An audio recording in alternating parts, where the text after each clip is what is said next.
and cultural networks. The biological piece, what that means is that simply put, it takes the youth that can keep our communities alive away from us. It takes the lives of older members of the community away from us who could serve as libraries and sources of influence to help our youth grow into the next generations that can keep the communities going. Great Street.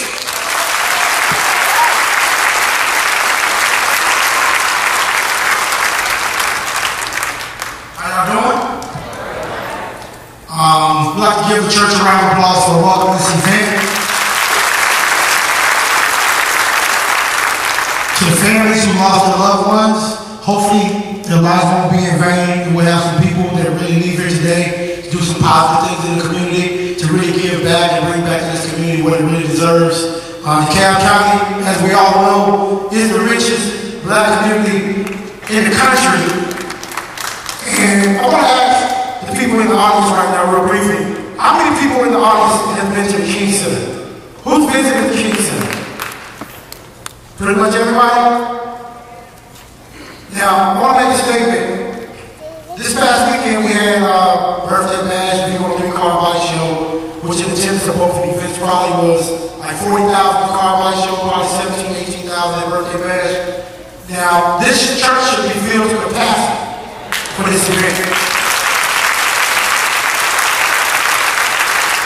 One of the things that we must instill in our youth and can bring back to our community is our kids have to learn to participate. Participation is very important. Like young man said earlier, parents coming home, we have to participate in what's going on in our youth, because what's happening is not something that just started. This is just started. It's been going on for years and years and years and years. This hasn't just started. Some of us act like it just started, all the youth hours and different things, but as we all know, as time goes on, as you get more of anything, you're going to get just as much good, you're going to get just as much bad. So if we don't invest in our communities and give it back, we will continue to see these type of situations occur.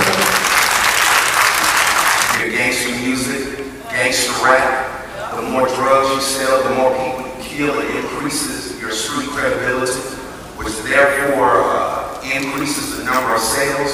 So we have to understand how this music is poisoning our young people, and it starts with us, not necessarily resources. We are the resources.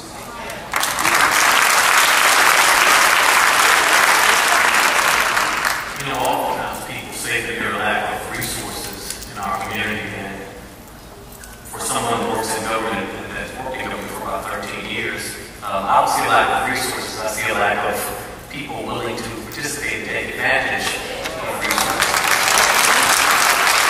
So I can just put down the menu of resources that are available. I have them in my office. You know, we work with a program called the Youth Leadership Academy. You know, there are several resources. I became a member of Big Brothers Big Sisters about 7 or 8 years ago.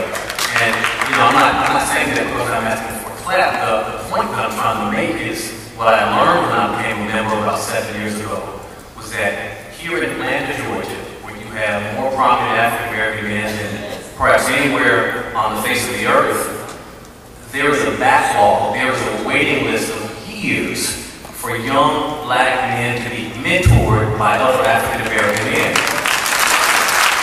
You know, and so you ask, what can we do to stop the violence in our communities and keep our children from going to jail? Well, the first thing we can do is be a father to the children in our home. That's the first thing. You know, the second thing that we can do is take responsibility, not just for what's going on in our home, but for our own communities. You know, if they're young African-American men that don't have fathers, if you are an African-American male, you should be willing to be a mentor to that young African-American man. And if you are not stepping forward and doing that, then I submit you not have a right to complain about what's going on in your community.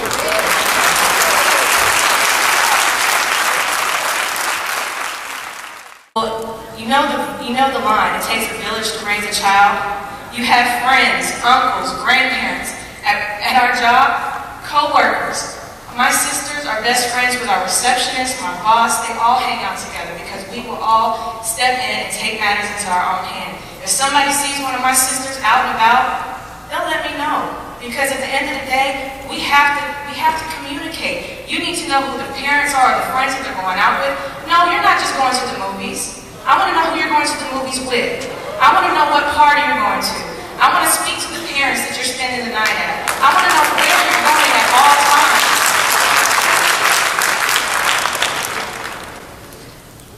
Officers, how many times do you have to call a parent, and the parent didn't even know that the child was out at a party? They didn't know that they were out at the mall. You don't even know who they're with. Do you know who your kids' friends are? Who are their 5 closest people? Who do they communicate with? We have to know these questions. We have to know the parents of the friends. Do you even know all of your teachers? Do you know the principal? How often do you talk to your counselors at your schools? You have all these resources. We have a couple of community organizations that we do at Ga.2, and there's a great event called Bullying is Not Hot. There's so many reasons why our kids are getting in these situations. Bullying is one of them. We went to a jail and we spoke to young women, and the young women in the jail, out of 50 of them, 47 had been on the street at one point in their life with prostitution, ranging from 12, 13, 14, because they had been domestically abused by a parent, or they just left their house because it was a bad environment because of an abusive parent. There are so many organizations, Partnership Against Domestic Violence, places where teens can go who are runaways. But we have to educate them and let them know that these resources are out there. About violence that unfolded here, right outside the doors of the church. But Grandmama always said that the Lord works in mysterious ways. And that isn't to say that the violence was the Lord's will. Tragedy is never in God's will. God's will is shown in how we respond to tragedy. And so every Sunday in black churches we say that the doors of the church are open. But in a very real sense, we have more young people in our churches at a funeral when a young person has died. There were probably more young people gathered that day in the wake of the violence against this young man than most of our churches every Sunday. And so the church needs to think about what it means, what we mean when we say that the doors of the church are open. So I just want to underscore one or two things, and that is that part of the contribution of Dr. King to our thinking was that he always insisted that we not isolate one issue. Dr. King didn't just talk about racism. He attacked what he called the triplet evils of racism, poverty, and war. And so while we're very concerned about the behavior of our young people, we make a serious strategic error if we just focus simply on what they are doing. We just focus on their behavior. So what I want to put before us as we continue this discussion tonight is that we maintain a balance in our conversation between personal responsibility on the one hand and public policy on the other. Because very often we get focused on one and we neglect the other, and that's the problem with America right now. People on one wing or the other, and in order to fly a plane, you got to have 2 wings.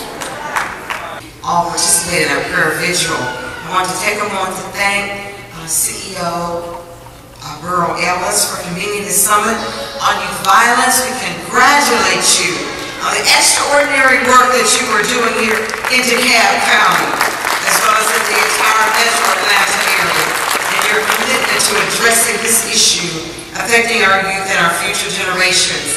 Come on, let's thank CEO of Dekalb County, Burl Ellis.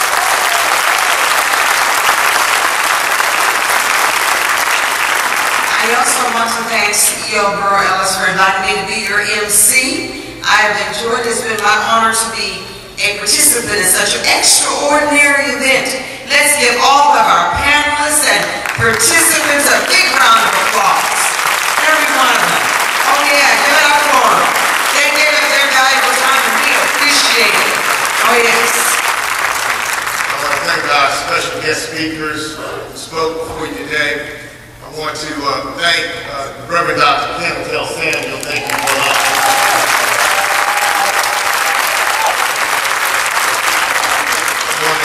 Ms. Henderson, and Army Specialist Benton, and your family. Thank you all for being here tonight.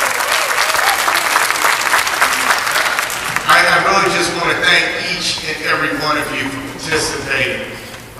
Mr. Greg Street, Beyonce, everybody. I know I've left someone out. Thank you all for participating in this important summit. This is just the beginning. I want everybody to know where we are. I want you to know where we are tonight. Because we're just not in Stone Mountain. We're not just in DeKalb County. We're in one of the most resource-rich, diverse communities in the country. We're black, we're white, we're brown, we're yellow, we're rich, we're poor, we're a people of many faiths and of differing families and lifestyles. We are in America tonight. And this is about America tonight. What you are seeing in DeKalb County is a microcosm of America. That's who we are.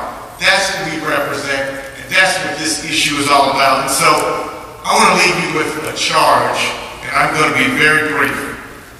I want to remind us that Dr. King said the ultimate measure of a man is not where he stands in moments of comfort and convenience, but where he stands at times of challenge and controversy. The true neighbor will risk his position, his prestige, and even his life for the welfare of others.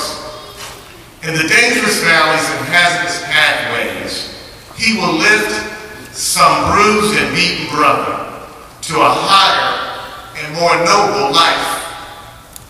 This is our time of challenge and controversy. America. How do we measure up? When we see our young people acting out in rebellion, how are we measuring up? We must risk our positions, our prestige, and our lives for the welfare of our young. Each of us, elected officials, community leaders, parents, youth, residents, each of our stakeholders must speak truth to power and lift our youth to a higher and more noble life. Dr. King asked the question of the man. Tonight, we ask the question of our community, of our region, of our state, and of our nation. The ultimate measure of a community is not where it stands in moments of comfort and convenience, but where we stand at times of challenge and controversy. How will we measure up? Dr. Franklin, let's revive the